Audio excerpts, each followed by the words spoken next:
Annonce Business News Sport utile Côte d'Ivoire vous recherchez. Publicité accueille le Diplomatie publié le dimanche 11 août 2024, Abidjan.net Coopération Côte d'Ivoire, Tunisie Migration irrégulière, terrorisme. Léon Kakou Adom transmet un message de Ouattara à Kais Saïd. Droit d'auteur Abidjan.net par DR Coopération Côte d'Ivoire, Tunisie Migration irrégulière, terrorisme. Léon Kakou Adom transmet un message de Ouattara à Kais Saïd répondant à l'invitation de son homologue Nabil Amar, ministre des Affaires étrangères, de la Migration et des Tunisiens à l'étranger de la Tunisie. Léon Kakou Adom, ministre ivoirien des Affaires étrangères, a effectué une visite d'amitié et de travail en Tunisie les jeudis 08 et vendredi 9 août 2024. Répondant à l'invitation de son homologue Nabil Amar, ministre des Affaires étrangères, de la Migration et des Tunisiens à l'étranger de la Tunisie, Léon Kakou Adom, ministre ivoirien des Affaires étrangères,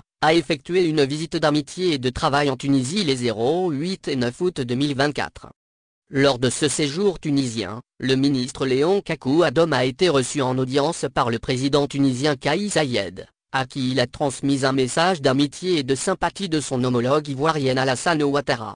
Cette visite témoigne de la solidité des relations de fraternité, de coopération et de solidarité qui existent entre les deux pays, et traduit la ferme volonté des deux chefs d'État son Excellence M. Kais Saïed, président de la République tunisienne et son frère son Excellence M. le Président Alassane Ouattara, président de la République de Côte d'Ivoire, de raffermir davantage les liens entre la Tunisie et la Côte d'Ivoire, en vue de les hisser au plus haut niveau sur les divers plans d'intérêt commun, a soutenu le ministre Léon Kakou Adom à sa sortie d'audience du palais présidentiel.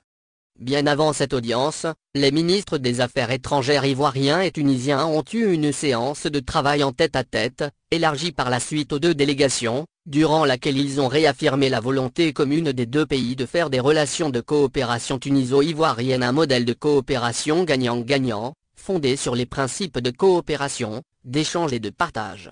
Lors de ces échanges, les deux ministres ont appelé les secteurs privés des deux pays à consolider davantage et à contribuer à la diversification et au renforcement des échanges économiques et des axes de partenariat. Sur la question de la migration irrégulière, les deux ministres ont convenu que le traitement de cette question est une responsabilité partagée et requiert une coopération étroite entre les pays concernés, dans le cadre d'une approche participative, globale et solidaire, ciblant de façon urgente les causes profondes de ce fléau, pour identifier et dégager des solutions constructives, protégeant la dignité et le droit de tous, et dans le plein respect des normes nationales, régionales et internationales. Ils ont également insisté sur l'urgence d'améliorer la gestion des flux transfrontaliers, en vue de prévenir le trafic de migrants et combattre la criminalité transnationale organisée. Ils ont par la suite réaffirmé la volonté commune des deux pays de saisir les opportunités qu'offrent les voies migratoires sûres et régulières,